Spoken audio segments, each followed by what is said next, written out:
Kasama nyo ngayon ng Datok ang show! para sa segment na Taga-upo ka ba? Alam niyo po ba yung iba't ibang kulay ng jeep sa Olongapo? Opo. Ano po yung mga yon? May brown po, may dilaw, may asol, may orange. Yun lang po. Blue, yellow, blue, brown, orange, white. Brown, tapos puti, green, dilaw, blue, orange, red.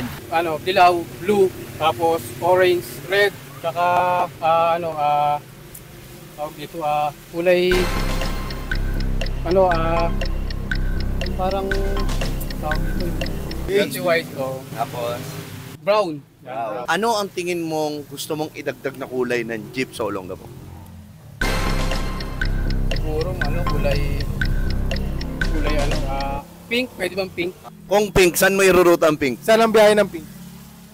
Ano lang bossing, ako lang.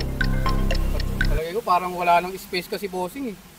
Biyaheng langit. Dahil lang Ganun po. Ikaw, alam mo ba?